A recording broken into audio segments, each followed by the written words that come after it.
ఈ వివాదం వచ్చిన తర్వాత పర్టికులర్లీ పవన్ కళ్యాణ్ భూమి గురించి వాస్తవానికి నేను మాట్లాడలేదు, చాలా మంది తెలంగాణ వాదులు తీసి ఇంటర్నెట్లో పెట్టిన తర్వాత అదేంది అని నేను డీటెయిల్గా తీసుకుంటే ఆ డీటెయిల్స్లో వచ్చింది ఏంటి అంటే అన్ని లేక్స్ లాగా కాకుండా ఈ లేక్కి ఫైనలైజేషన్ అయిన తర్వాత వారు కొనుక్కున్న 10 ఎకరాలు కూడా శిఖం భూమి అని తెలుస్తుంది. కాబట్టి ఆయనే అన్నారు కదా, శిఖం భూమి అని తెలిస్తే వాపస్ ఇస్తాను, వాపస్ ఇవ్వమని మేము డిమాండ్ చేస్తున్నాం అంతే. ఏమో తెలంగాణ బరాబర్ మా జాగిరే కదా, తెలంగాణ ప్రజల జాగిరే కదా, పవన్ కళ్యాణ్ జాగిర్ అయితే కాదు కదా, పవన్ కళ్యాణ్ వాళ్ళ ఫాదర్స్ జాగిర్ కాదు కదా, మా జాగిరే కదా. మేము కదా కొట్లాడింది తెలంగాణ కోసం, ఇట్లాంటి వాళ్ళందరినీ ఎదిరించి కొట్లాడినాం కదా. పవన్ కళ్యాణ్ అయితేంది, వాళ్ళ అన్న అయితేంది, మొత్తం వాళ్ళ ఆంధ్ర సంతతంతా వచ్చి కొట్లాడితే కూడా తెలంగాణ బిడ్డరు ఏదో చిన్న చీమలైన పెద్ద పామును బట్టి సంపుతాయినట్టుగా అంత పెద్ద ఆంధ్ర విషకూరల నుంచి తెలంగాణను బయటికి తెచ్చుకున్నాం కదా.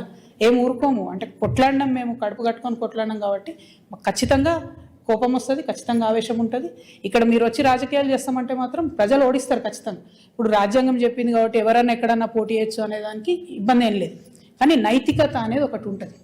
మీ వల్లనే సావగొట్టబడి, మా వనరులు దోచుకోబడి, మా సంస్కృతి మరుగున పడిపోయి, మేము ఇబ్బంది పడి 1200 మంది అమరవీరులు చచ్చిపోతే నువ్వు ఇక్కడ వచ్చి రాజకీయం చేస్తా అంటే మరి మేము తెచ్చుకునేది ఎందుకు తెలంగాణ? మేము చూసుకుంటే ఎందుకు ఊరుకుంటాం? టెక్నికల్గా నువ్వు 100 పనులు చేయొచ్చు, కానీ మారాలిటీ ఉండదా లైఫ్లో? నైతికత ఉండదా? చాలా పెద్ద నైతిక విలువలు చెప్పేటటువంటి మనిషి వద్దు ముర్రు అంటే ఈ వన్ సైడ్ లవేంద్ర నాయన మాకు అర్థమైతే లేదు. వద్దు బాబు మీ ఆంధ్రాలో మీరేమైనా చూసుకోండి అంటే ఈ గోలేంది, మీద వచ్చి యాసిడ్ వస్తా అన్నట్టు ఈ బలవంతము లవ్వేంది నాకు అర్థమైతలేదు. అక్కడ కట్టుకోండి కదా క్యాపిటల్, ఆడ పడవలు వేసుకొని పోయే పరిస్థితి ఉంది, ఆడ కట్టుకోండి. అక్కడ ప్రజలను బాగా చూసుకోండి, అక్కడ ప్రజలకు హెల్ప్ చేయండి, అక్కడ పేద ప్రజలకు పనులు చేయండి. అవన్నీ ఇట్సబెట్టి వచ్చి మా మీద వాడి ఎందుకు? ఇక్కడ లేరా మా నాయకులు? మస్తు మంది ఉన్నారు కదా. మేమే ఎవరమోరం గెలుస్తాం, మేమే ఎవరమోరం చేసుకుంటాం, మా వాళ్ళు చేయగలిగినంత మేము చేసుకుంటాం, మేము బాగుపడతాం. Thank you.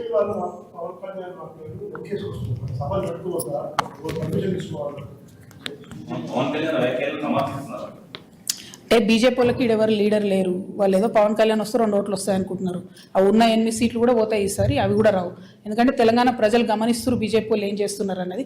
వడ్లు ఈడ 75 లక్షల క్వింటాళ్ళు కొనాలి అని సీఎం గారు అంటారు. పంజాబ్లో 100% పండిన గోధుమలన్నీ కేంద్ర ప్రభుత్వం కొంటది.